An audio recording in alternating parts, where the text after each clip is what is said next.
Okay, I'm going to slip a B-roll in. Diagram's helpful, but it may be more helpful to see it along with the diagram. Sorry, it's not the most beautiful diagram. I thought about doing it in Photoshop and making it look more professional, but not only would that take a long time, but sometimes that just confuses people more. So maybe you could make something out of my chicken scratch. Maybe pause it, take a screenshot, print it out if you need help. If you're weak in your wiring skills or new to it. But basically what I did, all these older carbureted trucks, even the big full-size square bodies, they always have one of these, okay, and that's hot.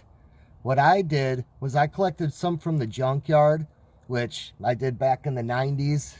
Hard to find them in the junkyard nowadays, depending on where you're at. A lot of the restore companies have them. But I added one here, and I wired this back to my fuse box to give myself a nice thick gauge ignition hot. So not only will that be nice if I ever wanted to wire in a future fuel injected wire harness or a fast harness or whatever it may be, but it gives you a nice spot. And then what I had done also, I added 2 in over here because I wanted an easy way to disconnect my battery but have really good thick battery leads. Plus, the closer to the battery, the less interference you get, which isn't a big deal for a fuel pump, but it can be for some electronics devices and ignitions.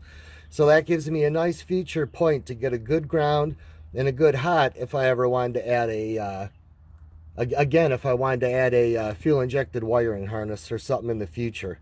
Okay. Plus, it works good for me because I got a stereo system with the JL audio box, and I'm able to wire that all in too.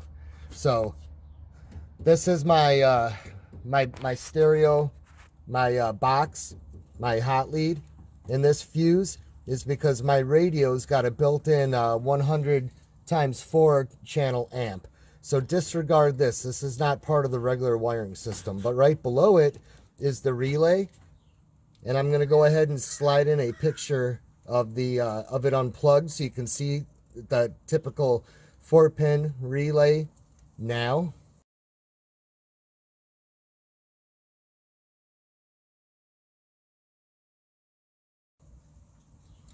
Okay, and then what I also have that you can see, this is going to a lot of it.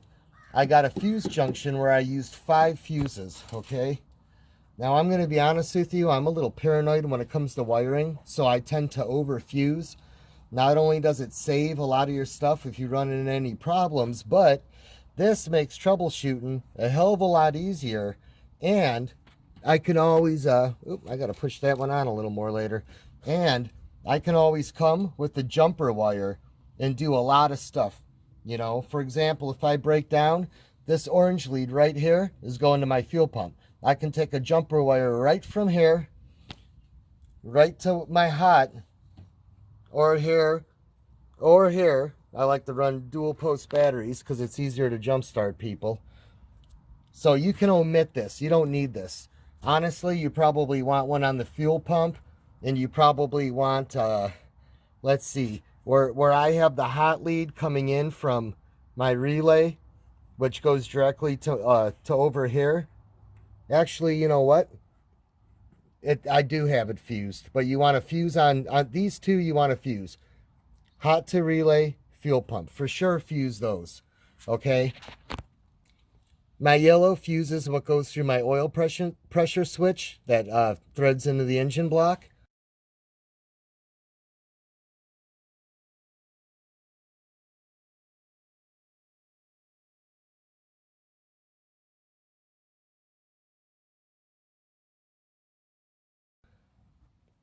My pink is fusing that's going straight to basically my fuse box, which is coming through here for easier access.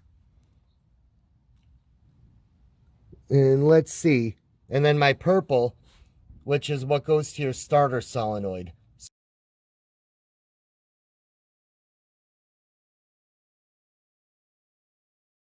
So I also got that running from a fuse.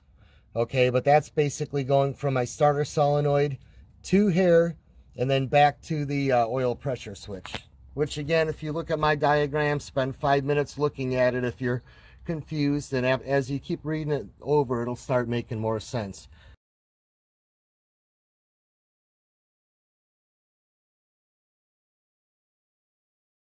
Okay, so that kind of gives you an idea how I did that. You can see I wired it. Well, first what I did and what I recommend, if you're new to a lot of electronic stuff, have a bunch of jumper wires. You know, I have like 20, probably 30, all different lengths and sizes, all the way up to 20 feet. But have a bunch of jumper wires and just run everything off jumper wires. And if you're paranoid, put some electrical tape or something over the alligator clips. Make sure everything runs good that way first, and then basically start isolating out your wiring. It's tedious when you want to start making it look better, but you can see how I loomed it. And then you can see my well, there's part of that thicker one's my stereo loom, but you could see where I loomed it right there. And then that loom comes up and around, and basically that top loom is all for my fuel pump relay. It may not be the most beautiful routing, but it's easily accessible, and more importantly, when I got to do engine work, it's not going to be in the way. Everything I do always is dependent on future maintenance. I don't want to do something quick and easy and unthoughtful now so that down the road I create a headache for future maintenance. Now, if you bring it in and pay somebody, they may not care. They want to get it done quick and they want to make their money. But if you're doing it yourself... Okay, now as far as the fuel system, you can kind of get a picture for how I mounted in, okay? And actually, before I forget, using the short mounting screws, you could see it. It was a perfect fit, okay? And mind you, it's been about 8 months that I've been running it this way. I'm just now getting to editing the video. So if everything's a little dusty, I'm sorry. I haven't cleaned it in a while. This has been the year of COVID. So I did all this right before COVID started. And as you can see, I still haven't gotten my gauges because when COVID hit, I wasn't blowing money on car parts. Our family was kind of being cautious. But as you can see, here's my gauge of what's going to the carb. And then here's where I'm plugged off, where I want to add the gauge to know my actual pressure that's coming straight from the pump before it bypasses. By having that, I can kind of monitor if my pump's starting to get old. You know, rather than putting a fuel pressure gauge on there, I can actually put the gauge, and like, let's say it's always at 60, and then all of a sudden it starts dropping down to 55, 50, 45. Well, I know I'm starting to have a failing pump. Okay, where'd I leave off there? I had to cut the video out. My wife just got home. But at any rate, okay. So there I am mounted, right? So this is where I feed in, as we already know. Let me try to get around there. I'll try to keep it from the front facing up the truck. So this is going back to my fuel tank, okay? Which, since I was in 82, I didn't have a fuel injected tank. So I basically got one out of a 92 S10, and I got the lines with it. And you'll see that probably about 2 feet forward of the fuel tank, you got 2 connection points where everything connects in. At least on that one it did. That was a 4-cylinder truck. Those fittings are funny, man. I remember that was a little bit of a headache. They're weird. I ended up, I think, getting Edelman, however you say that, from O'Reilly's. Man, I misplaced my notes on that, and that's going to suck if I ever have to replace those. But if and when I do find those notes or have to mess with it, I will come back to my comment box or my description box, and I will add those 2 part numbers, because that may or may not save you a headache depending on what route you go. If you go a fuel cell route, everything will be boom, boom, boom, bolt on. But at any rate, okay, so this is my fuel pump feeding in. This is going back to my fuel tank. It's the bypass, okay? And then as you can see, this bottom one back here is going to my carburetor, and you can see how I routed it.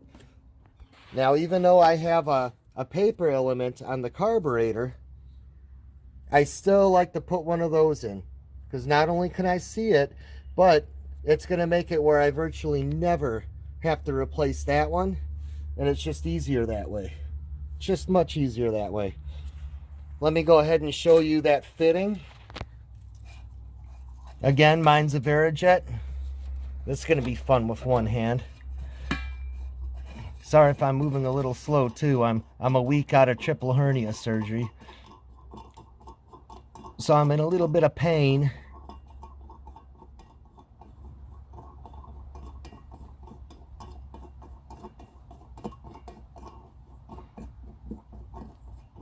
Yeah, that's the kind of fun stuff to do when you're holding a camera.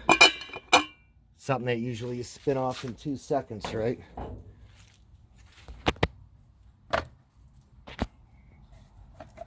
Oh, my stovepipe. Yeah, all these little things like the heat riser that people get rid of, man, does it make it drive nice in the winter.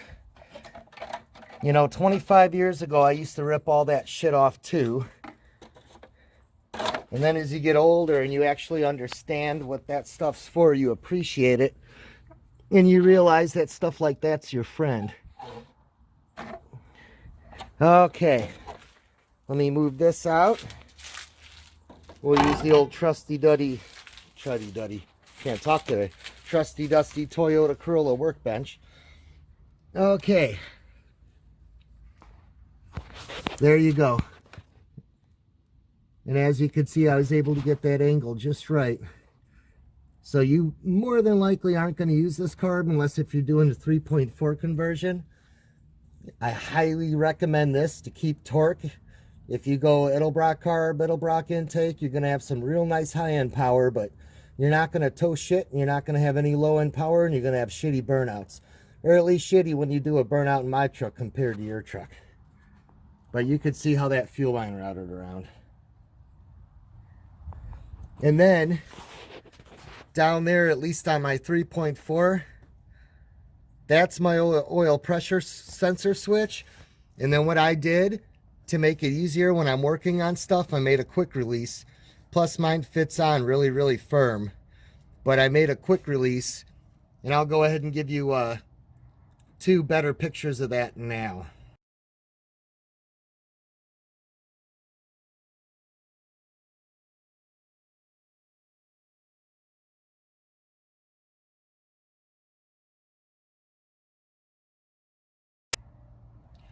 The other reason it's nice to have the quick release, it gives you an easy way for future maintenance to check your resistance on the pressure sensor and on anything on the harness going back. So basically with this setup, it's very troubleshooting friendly. Got the air cleaner back on. I have my wife here. I'm going to have her go ahead and hold this so you can see what I'm talking about the gauge when I start the truck up.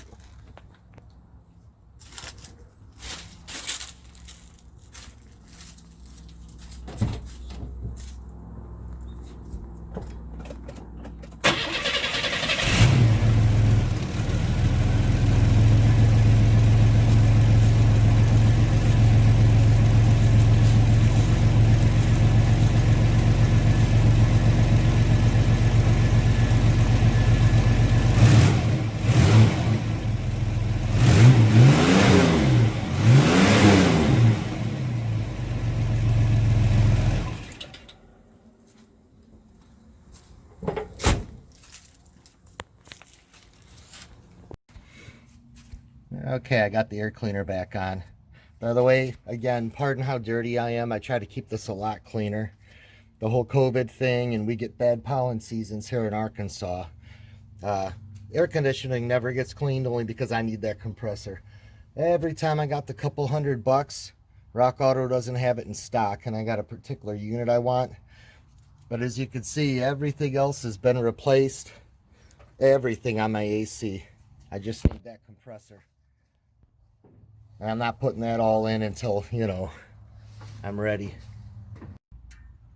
You know, another nice thing about cannibalizing late model S10s, you can grab the light. My 82 didn't have that, but the 92 did. Pretty easy to wire in. I actually had the bulb pulled most of this time so I wouldn't drain my battery down. But man, I'll tell you, at night, it sure makes adding oil easier. Here's where I started out, okay? I had a carbureted engine with the good old-fashioned, never wants to usually fail, mechanical fuel pump bolted to the block. Still my favorite way of doing things. It almost self-regulates because, you know, it pumps more with RPM. It's dialed into your motor, yada, yada, yada. Well, when you get some blocks that don't have the fuel pump boss provision, you're fucked. You got to go to plan B. So what I initially did, the swap that I did initially, I did the HT 3.4 swap. Mine was actually a clone, but it was the same concept. But I did everything basically to GM's PDF, all the way down to getting the recommended AC Delco fuel pump.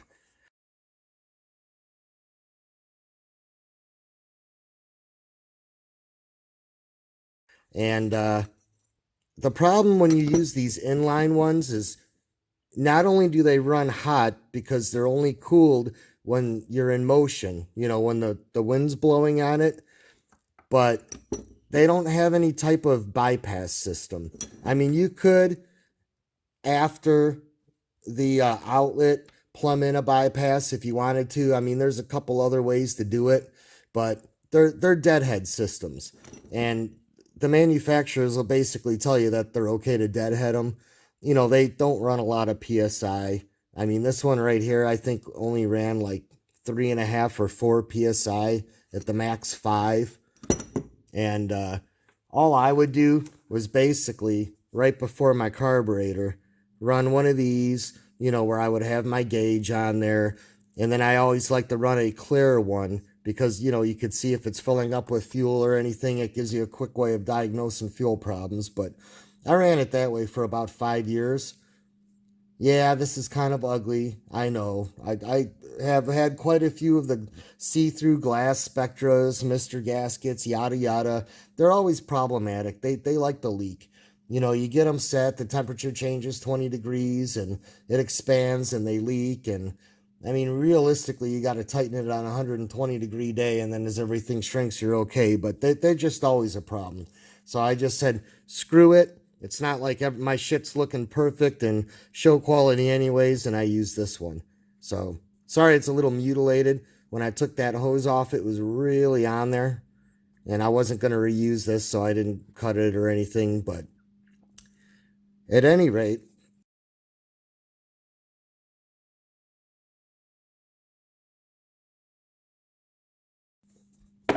here was the first one, right? I got a year out of it, you know. And I mean, it's the whole deadheading thing. You know, this thing's always pumping full velocity. Whether if you're idling, flooring it, it's just a dumb box, you know. So I'm like, okay, it was hard enough to track this one down because it was pretty much discontinued and I had to find it new old stock, NAS. So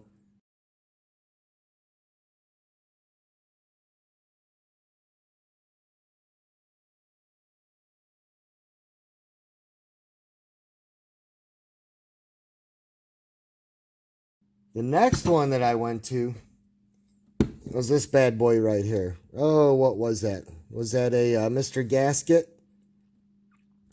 At any rate, this is, what do they call that? A vane turbine velocity. At any rate, this one worked a lot better, and it actually pumped quite a bit more. I want to say this one went up to like 8. I'll have to throw a part number up there and add the stats on it later.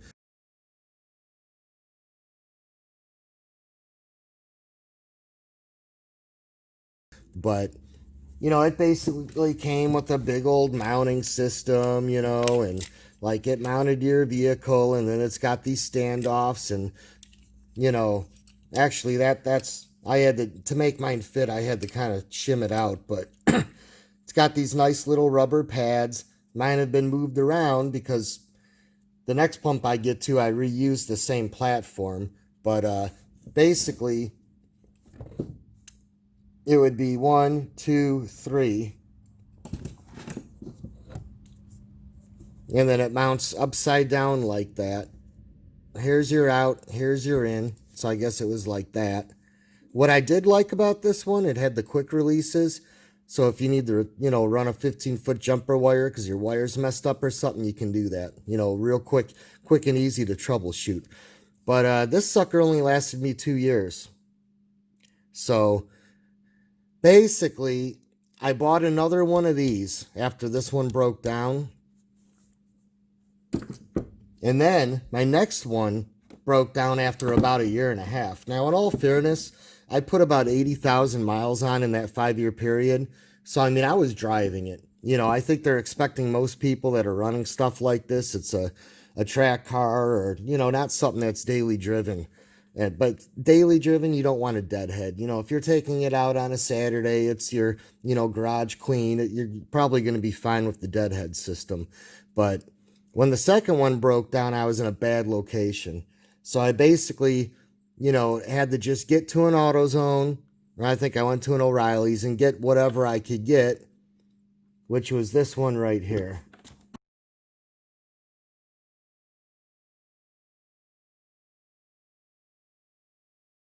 Actually,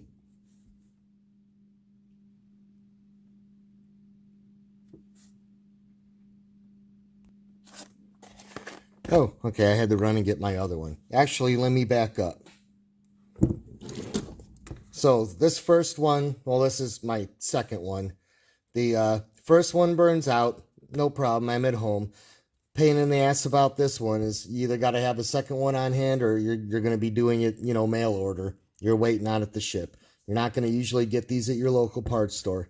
At least not me. I live in the boonies. If you're in a big city or something, you probably got a good speed shop that you could go get one of these. But, now I'm in a bind. I don't have an extra fuel pump, which, may happen to somebody else. So I grabbed this one. Just a cheapie to get me going until I can get another one of my Mr. Gaskets over here. Well, this is a Mr. Well, maybe this was a Carter. But at any rate, I put this one on, right? We've all seen these. They're at every parts store.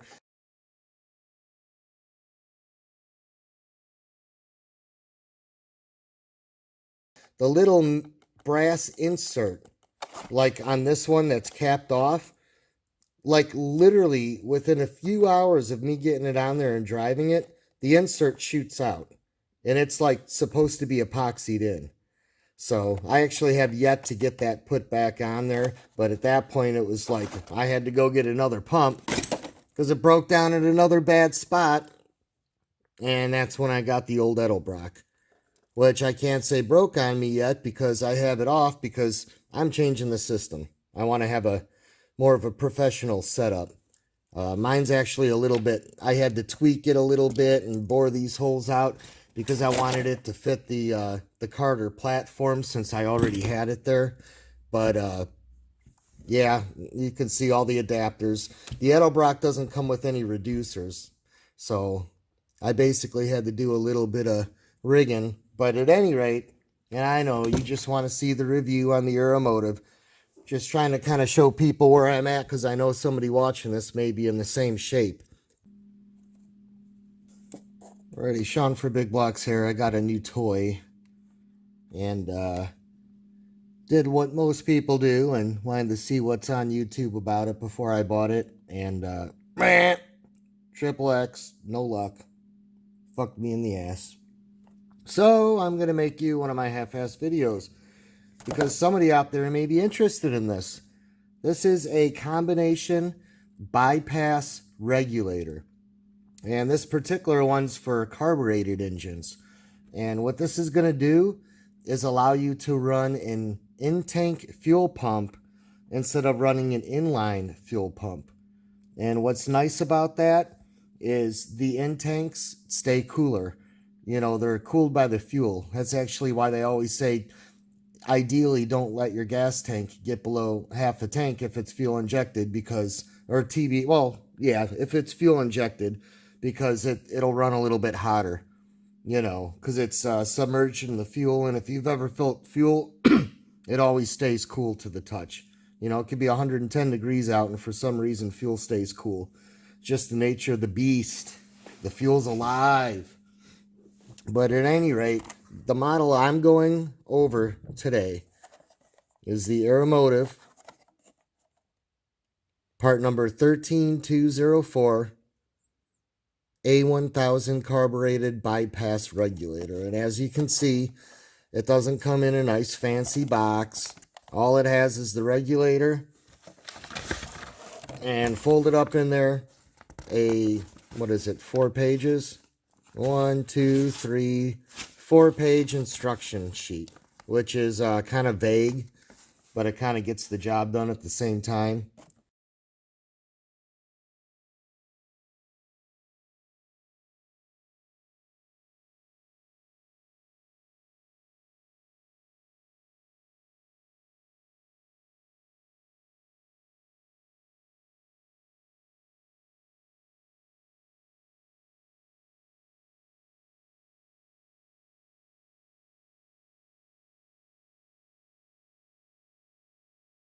You can kind of interpolate the rest of it.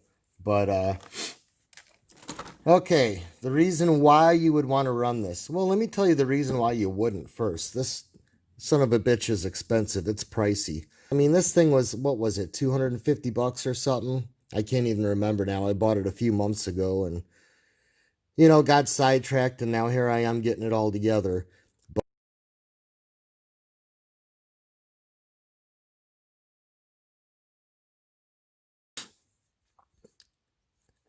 Here's basically how this one's going to work, okay? When you get it, you're not going to have any of these fittings on there. I went ahead and already hand assembled it so I could kind of show you, let you get a feel for it.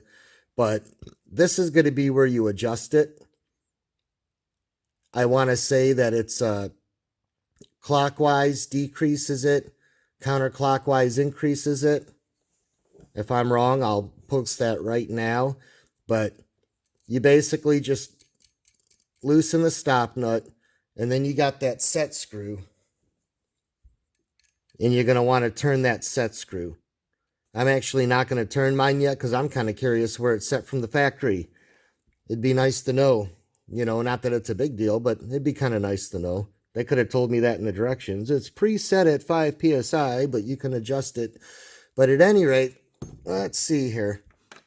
Those are small enough that my socket set does not go down that small, so I resorted to my good old Craftsman set, 946677, and it ended up being metric. These, even though they're Craftsman, because Craftsman's turned into kind of junk, well, it's an older set, but they don't have it stamped on there. So the best that I can do is go ahead and mic it for you. So let me zero it out here.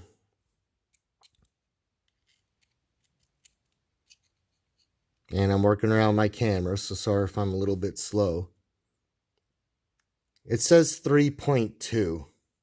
Kind of bouncing from 3.21. It's about 3.21. And I could be a little off on how I'm holding it. But all I have is a 3 and a 3.5. So I'm pretty sure this is my 3. So you got 3 millimeters on your set screw, grub screw, whatever you want to call it. I go with set screw. I mean, it's not grubby. It's going to get grubby, but it's not grubby yet. Now this right here, that's your boost reference port, which is kind of a nice feature. So if you're running a power additive, like say a turbo, it needs to know to increase fuel when the the boost is on, so you can plumb that in with your turbo system and have that reference port. Now the directions say to leave it opened even if you're not using it. I guess I'll try that where I'm at. We got these certain wasps that like to find every hole on your vehicle and pack them with dirt. They call them dirt dongers around here. So I may have to rig some type of like vacuum cap that's got a little screen in there, but that'll be to be continued. It says leave it open, so I'll leave it open. Let me actually put it up right up and down. I got to run mine sideways because I don't have a lot of space. It's kind of a weird orientation how they do it. You know, and a lot of these pieces, I mean, I got it about as short as I can go on everything. I mean, not that I got huge hands, but you can see this takes up a little bit of space. So you have your inlet, which is going to be on the top. And that's a 10 AN because these are AN fittings, okay? Your outlet going back is 8 AN. And then you got 6 on your carb feed, and they actually give you 2. So if you're running a double pumper and you don't want to use a Y pipe, you can go ahead. You can see I got mine capped off because I'm running a Verijet currently, but you can go ahead and cap that off. And then you got your port where you can put a gauge. Now, the way I'm doing this, I want to run 2 gauges, okay? So I'm running a piece right here that's going to allow me, I'm tired, I've been up a long time. It's going to allow me to go ahead and run a secondary gauge, okay? So this one here, even though the directions don't say it, I'm pretty sure this is going to show your pressure that's regulated. So the unit itself is good for 150 gallons per hour, but it can only operate between 3 and 15 psi. Anything above 15, and they make a green unit, and that's more the fuel injected one, which is also nice because you can build this system, swap out for a green down the road when you go to fuel injected, which is kind of what I'm planning on doing when I go to put my LY6 in. You know, I'll have everything basically preset to where it just goes right in without any head banging. But let me tell you the problem I ran into, okay? This is my first time ever using AN fittings. AN stands for Army Navy. It kind of originated with them. And, you know, they're high performance. They're pricey. Even the fittings are pricey. It's bad enough that you got to spend $1 gazillion on the regulator. Then you got to spend $1 billion on the fittings. But, oh, let me see, where did I put that? Okay, when I bought this off Jegs, which is where I got it, all Jegs tells you, you know, is, you know, feed 10 AN, outlet or bypass 8 AN, and then, you know, the carb feeds 6 AN. So I'm like, oh, okay, and that's what I bought. As you can see here, I got this 6 AN fitting, right? And if I was to take one of these out,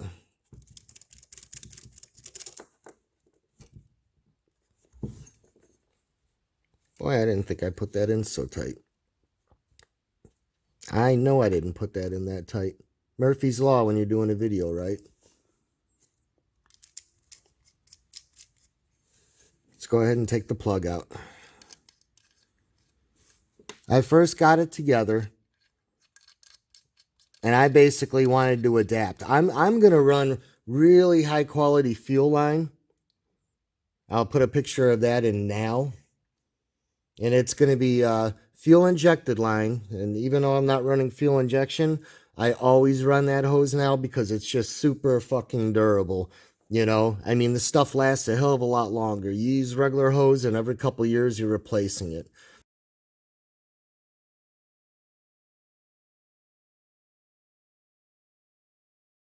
But at any rate, this converts it from the 6 AN to NPT. Okay? And then I had some other adapters I had bought to basically get myself a 3/8 or a 5/16, you know, or whatever size I wanted to go to reduce it to my fuel line.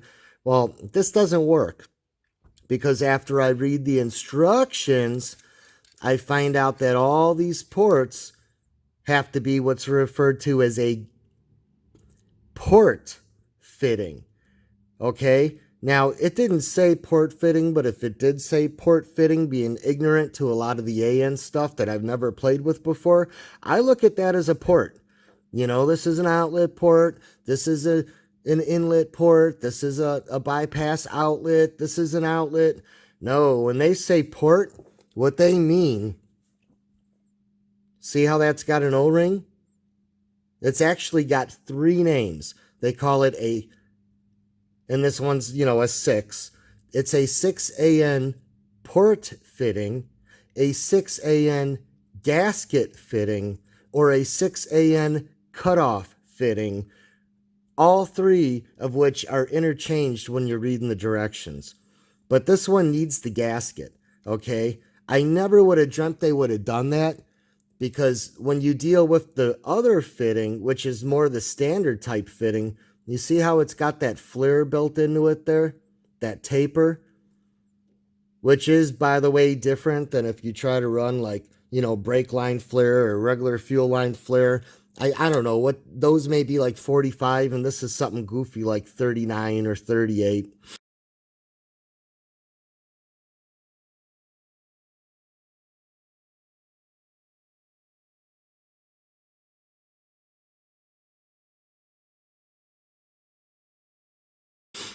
But at any rate, you probably could have added an O-ring, but because of how that tapers, I didn't trust it, and I want to kind of do it right. Or I probably could have Tefloned it, but, AN stuff's made to be non-Teflonable. But basically, I wasted money on those fittings.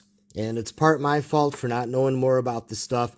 And I say more Jeg's fault because Jegs will not tell you that it needs to be port. Once you've done it, yeah, you kind of know this stuff. But every fitting on here needs to be port. Now you can get it where it's port 6AN to hose 6AN. I don't know if I said that, but if it's got the taper, they call that an AN hose fitting. I don't want to run AN hoses. They're good, don't get me wrong, but they're just really good high quality hose, kind of like what I'm using, which I better back up and say, I run the fuel injection and I run the ethanol friendly. Actually the stuff I run's pretty much all fuel friendly.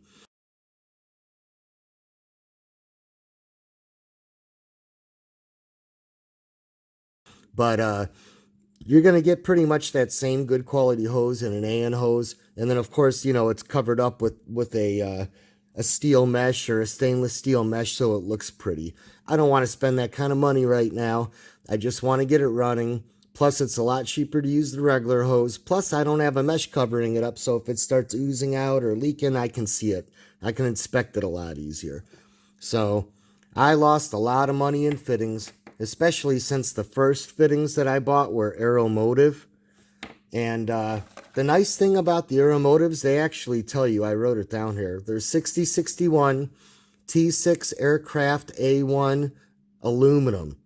Or you can buy the stainless steel fittings. It seemed like they were pretty similar in price. And they're anodized type 2.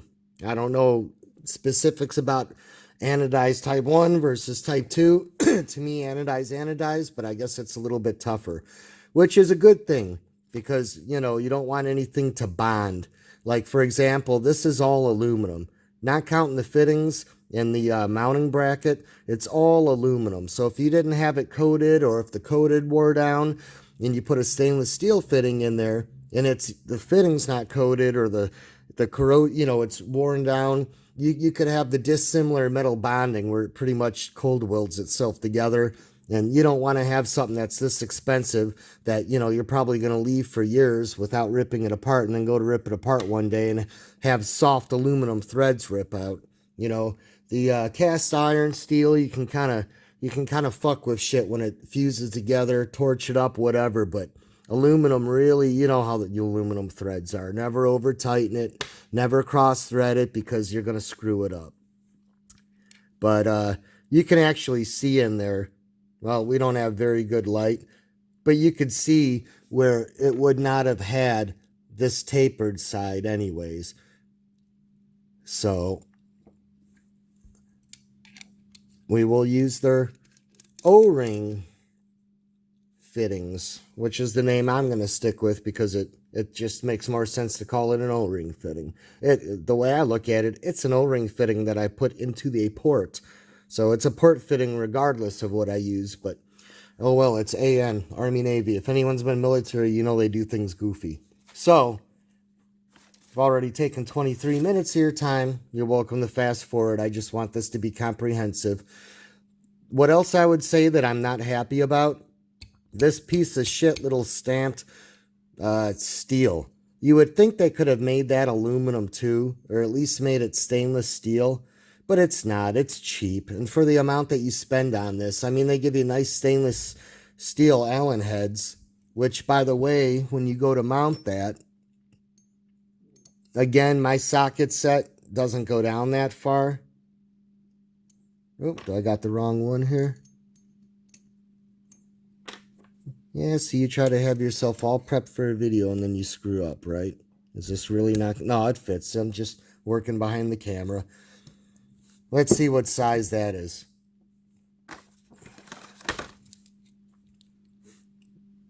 We zeroed out here.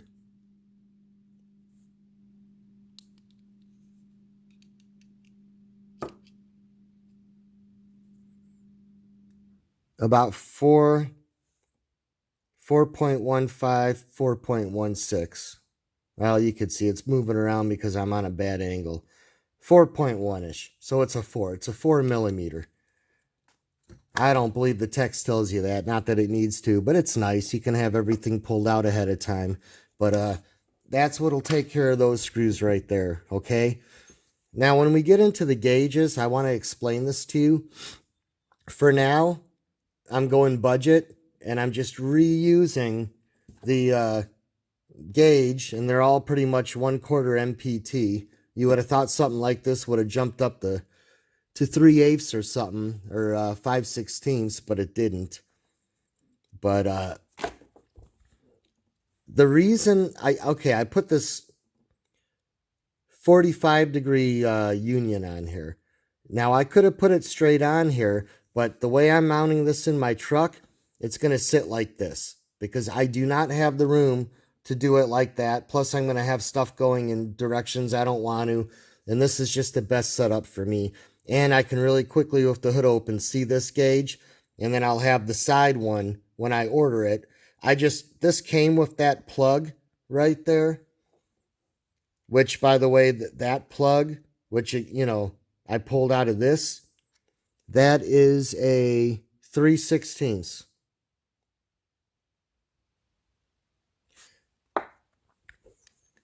Here's my game plan. When you're dealing with these gauges, you got 3 different types, basically, okay? You have a dry gauge like this, which is just your cheap little Mr. Gasket, $18, $20, get it at the auto parts, AutoZone, call it a day, it works. Then you got your fluid filled. Fluid filled's a lot better because they can take shock and vibration. When you're hitting potholes and doing this, these dry ones don't hold up as long. You get what you pay for. Then you got a third type, and they have a pressure release that you can push that are on the top, or at least need to be mounted top up. Hence why I needed to have this 90 degrees when I mount it. So for my situation, I needed a 45. That's the beauty of all these fittings. You can get pretty much anything in any flavor you desire as long as you search long enough to find it online. But they're pricey. I want to say they're 40.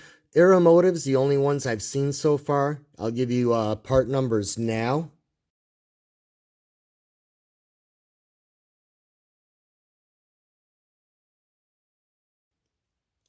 And they're pricey. I think they were like $45 a piece, so it's going to be $90 just for me to get the right gauges on there.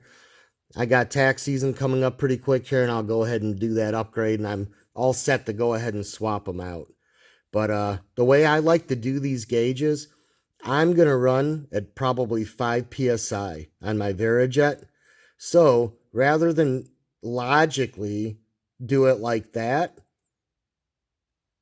I turn it so that my 5 is at the 12 o'clock position. Then when it's in my car and I look at it, my gauge should be directly up to 12 o'clock if my fuel pressure is right. You know what I'm saying? Now let me back up. Why spend all the money on the Aeromotive one that you push the little pressure release? Because These pretty much are solid. They'll give you a correct reading, but like we said, when you hit bumps and shit, it fucks them up over time. The fluid-filled ones, when it's warm outside and your under hood temperatures start getting hot, that fluid expands and you get pressure and shit, and then your gauge starts giving you false readings. So literally, go out there, start it up, it says one thing, drive it around, warm it up, pop it up, it says something else. It's not consistent. Doesn't matter how good of a gauge you buy that's fluid filled, if it doesn't have that pressure release on it, that's going to be the problem. So maybe I'll do a video when I get those. I mean, it's kind of self-explanatory. I wish I had them now, but sorry, I don't. By the time I bought the money on this and all these fittings, I mean, you're going to see. Actually, you know what? Instead of doing it all like I said I was going to do, let me go ahead and do it now. I'll show you mine. It'll kind of give you an idea. I'm sticking with 3/8. I originally had 5/16 as my carb fitting, but I decided to upgrade that to 3/8 just to keep it all the same fuel hose. Plus, then, you know, I always carry 5 feet of emergency hose, cheap hose that gets me out of a bind at 3 in the morning if I need to. And I only got to carry one size. So, port plug, feed the carburetor, feed in from the fuel pump, and then bypass back to the fuel tank. Okay, so we got those. Let me make sure I covered everything I wanted to cover on here. I pretty much did. This was a pricey fitting, by the way. You just saw the price on it when I put it. But it's kind of nice. It keeps everything a little bit smaller or shorter. You know, you don't want to have to add any more space than you want to. What I do want to add, nowhere in the instructions does it say that it's got to be mounted upright. And you could see, I could mount it upright and it would just fit. It would just fit. But I just don't know if I want to do that, you know. I don't know. I'll have to think about it. I think I'm just going to put it on my fender. I kind of like that. It's a little easier to get. That's another thing.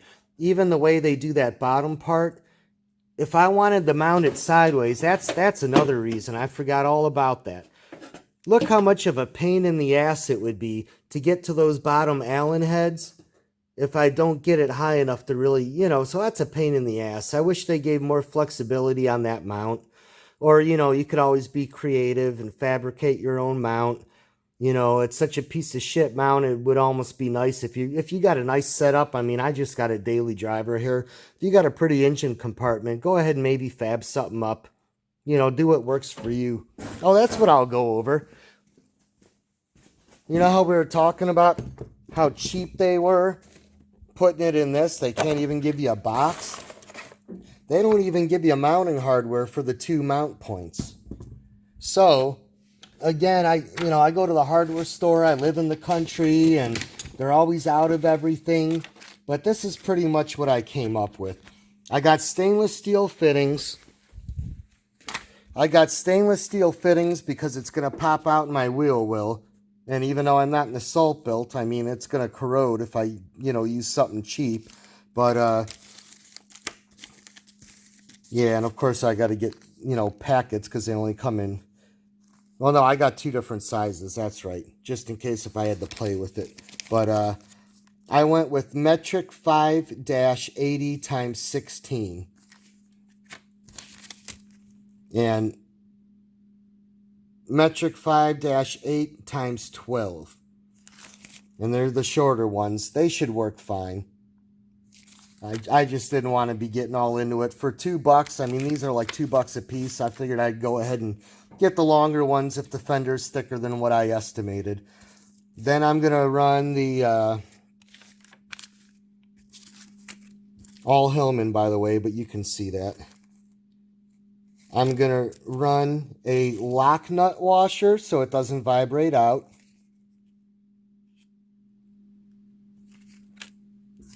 A regular washer because I'm going to want something, you know, on each side, basically, of the fender.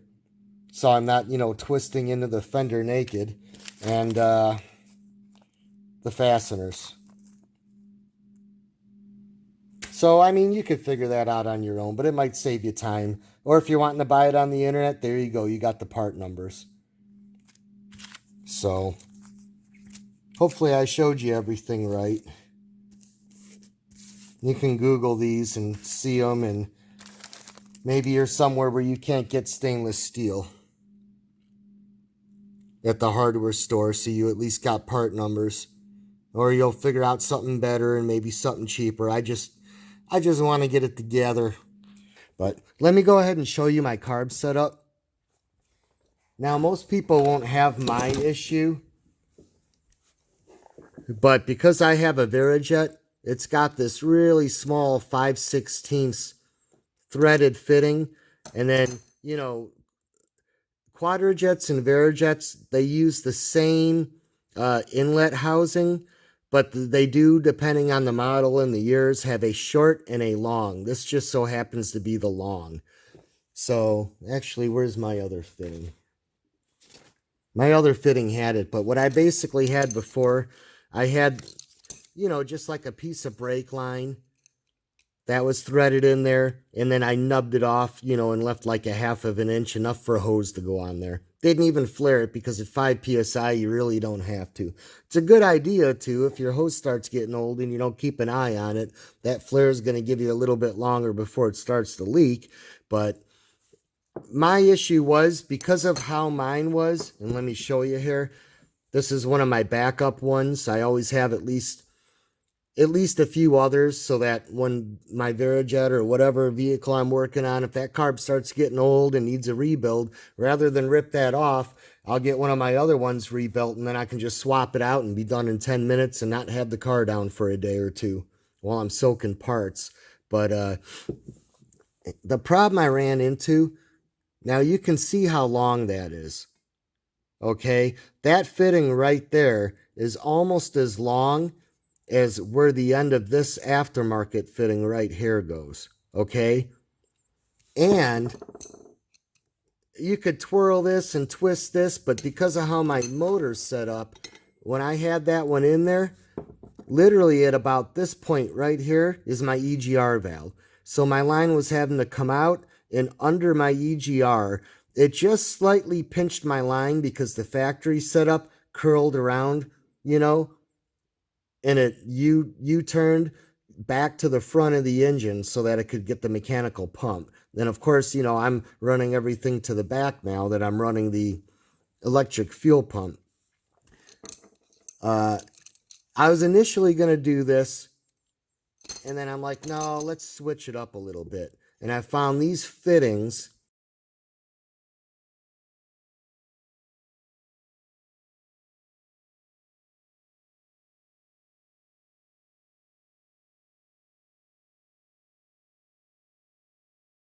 And I'll show you where I got this and how much.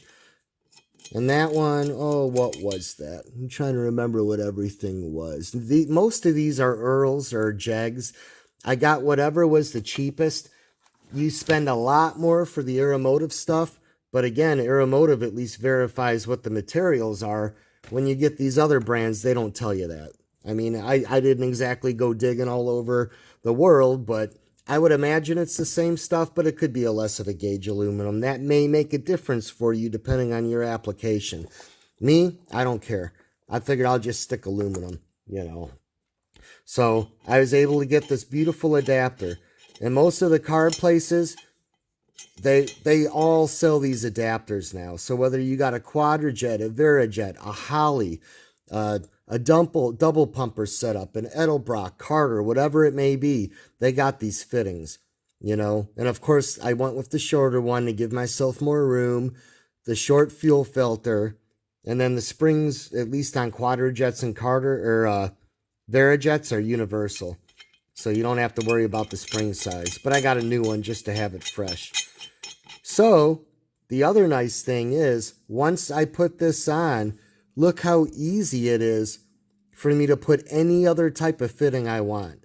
Now I got a 6AN fitting, so if I want to down the road make it look good and use 6AN, you know, hose, all that stuff, boom, I just take this off and I put it right on there however I want.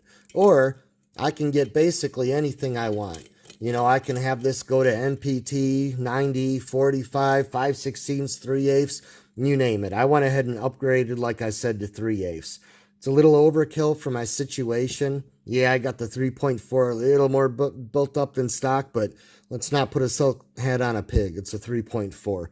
It doesn't need 3/8. It could feed 5/16, so fill it all day long as, you know, I got the gallons per hour to support it. But so that's going to be my setup, and that'll be nice because I'll show you on my vehicle how I'll run it, because you may want to run it, you know, in a more similar way. So let's see. Showed you the regulator. That's what I wanted to show you. That's what I wanted to show you. Okay, the old school way of doing it, if you weren't going to rig it, let me get this opened. If you weren't going to rig it and hack it and use brake line fitting, you know, like this, which was actually kind of nice because you could bend it around and, you know, reroute it and make your own hard line. Oh, I thought I already had this one open. This is like the old school way of doing it, you know. This was like, oh, okay, I'm a little more high pro now. You know, it's a nice fitting. You could take this. You could fit it on your Quadrajet. Let me back up here. This is the same as a Quadrajet, only the Varijet used the real small 5/16 instead of, God, is it 1/2 inch maybe? Does it say on my fitting here? 3/8, 3/8. So it goes up to 3/8 on a Quadrajet. But the thing with that is, you know, as you're tightening it, let's say you stop right there. Well, you either got to crank that aluminum to get it to come all the way back around to wherever you want it, or you got to loosen it a little bit, and usually you don't want to loosen it a little bit. Plus, you've already Tefloned it because it's doesn't have any type of seat or anything, or, you know, like the stock Quadrajets or like the Russell fitting right here, where, you know, it has that little gasket that builds into it. But when you use these Earl or the Jeg fittings, and again, I try to use the cheapest ones, Jegs if they have them, but Jegs doesn't have everything. Until I crank this down, look, tell me that's not the most beautiful thing you've ever seen, you know? And you even get that nice little piece that you could take like some rubber-jawed vice grips or pliers and hold it while you're trying to yank your hose off too. But then, when that's sitting there on my engine, I can put that wherever I want. Sky's the limit. Oh, I want it right there. Yeah, it works with one hand, doesn't it? Well, actually, I'm turning my whole fitting. But yeah, you get what I'm saying. You tighten it and bam, wherever you're going to put it. Oh, I want to do maintenance, get the carb off. Take the whole thing off. Or just pop the fuel hose off, you know. But that's kind of nice too, because every time you pop fuel hose off, a lot of times you want to cut that nub off and, you know, get your end fresh on there. You don't have to. You know, you can leave your fuel hose on there, quick disconnect, boom. You're good, you're golden, you're good to go. Let me pause you. I want to go ahead and get this in my engine compartment. Yeah, okay, now you can see, and this will actually maybe help you if you have a first generation S10. That's where I'm going to mount mine. I don't have a whole lot of room. I mean, I probably could have mounted it over here, but I have another solenoid for something else, and I kind of wanted it right there. So when I'm sitting here and I'm looking at my engine, boom, I can see my fuel gauge. Oh, needle's all the way to the left. Either I got major fuel problems or my engine's not running, you know. I turn my gauge. I have whatever I want set at 12 o'clock. I know that gauge should pretty much always be up, you know. I can rev the engine and that fuel pressure really shouldn't change. So, you could see my fittings, right? I can run up and have my two lines come in and have my feed right here, my bypass right here, and then run this to my carb, which I could real nicely just go right around, feed it over the booster, and then bam, because mine fits in right there. That's where my fitting's going to be. And they're not very good lighting right now, but you could see my EGR is right where my finger is, so it's tight. I want it to come out right here. Plus I got my choke, and that's kind of in the way too. So those fittings are going to work out really nice.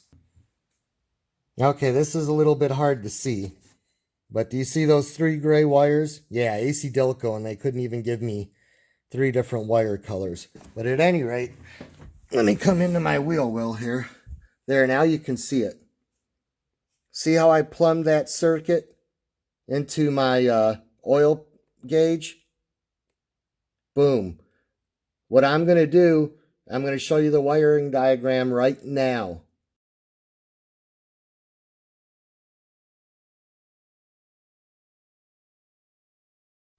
Okay? And what that's going to do is, instead of having to run my fuel pump off a switch or just run it off ignition, where, you know, it's going to sit in deadhead every time you have your, not deadhead, run and wear your battery down when somebody's either doing the alignment or you just have the radio on or whatever. It's going to have it to where one of those wires is going to sense oil pressure. And it's going to go to a relay, like your typical 80, 94, blah, blah, blah relay, like I just showed you in the wiring diagram. When it senses oil pressure, it's going to energize the relay and allow that fuel pump, which right now I am running it off a jumper. It's going to run off the fuel pump that way. Yeah, it's going to, I told you I'm tired. Unrehearsed, Shaun4BigBlocks, raw, unedited, but then you're not going to have oil pressure that's that high when you're cranking. So you're going to have one go from your starter solenoid so that whenever your starter's cranking, it's also going to tell the relay, give power to your fuel pump.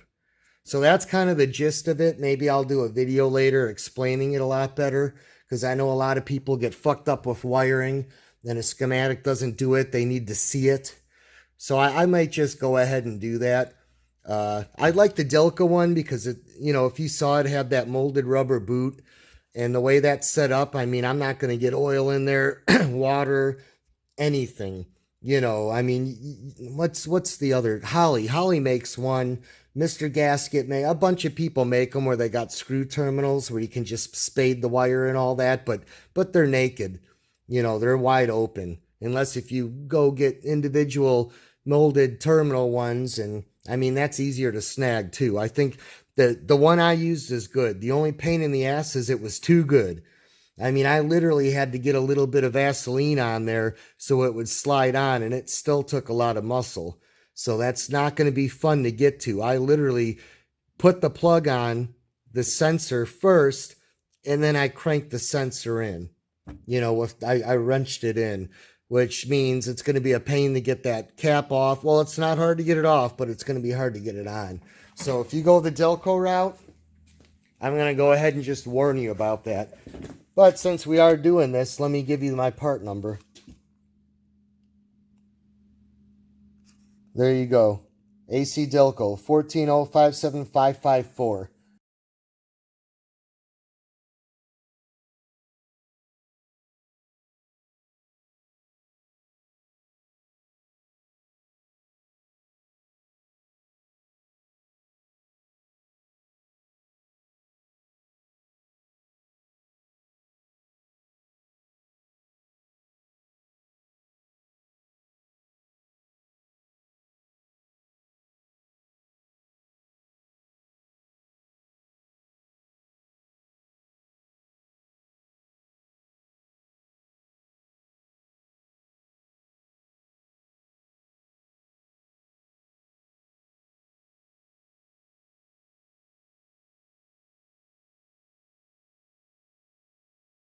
Like I said, there's other options. Actually, I'll show them now.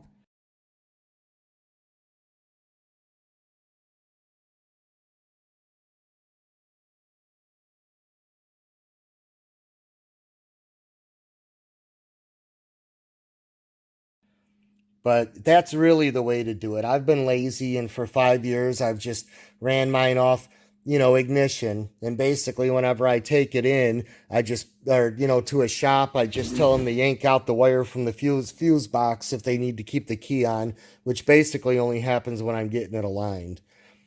But I think that's about it. If there's something that I overlooked, I'm going to go ahead and throw it in later. Sorry it's long. I know. I've been there where you just want to see one thing and you got to fucking fast forward and try to figure out in my 45-minute video where the meat and potatoes are. But hey, at least, it's not a cassette tape. It's not that hard to fast forward. I will show you one more thing as a bonus.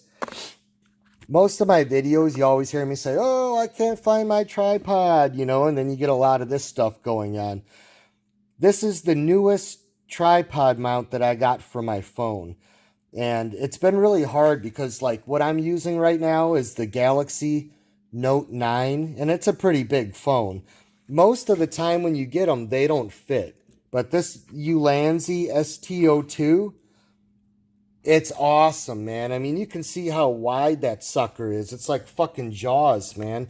And it fits this phone. It just fits it. I don't know if you could go a whole lot bigger. But I mean, basically, you figure the Galaxies, that's the flagship market phone. Other than, how do you say that company? Huayana or whatever, that Chinese company that basically we won't let them into the country. They make the best phone. But, otherwise it's Samsung. Nothing else even comes close. And, well, look at Apple stock. iPhone X doesn't even count anymore. But at any rate, this is aluminum. I mean, it's heavy duty. It's not plastic. Usually when I have these pieces, they're, being plastic. And I am going to do a separate review on this because I like it so much. They break eventually. You can only stretch them out so many times. This is threaded. It's got little springs and they actually come out, and we'll do a review on that. And then, of course, any tripod you want screws to it. But what I really like about this, you can see where you can put attachments, like either for a microphone boom or flash cubes, all different kinds of stuff. Yeah, I'm going to do a review on it because I want to get all those accessories and maybe actually try to get a halfway decent, video thing going. I'll never talk clear, because I like to free ball it. I think it's a little more personal that way. I don't want to give you the Ted Koppel, hey, so how's it going? So here we are on Shaun4BigBlocks, and today we're going to no, it's going to be choppy. It's going to be a couple of F-bombs. That's how we roll. It's guerrilla warfare here on Shaun4BigBlocks. But hopefully that gives you an idea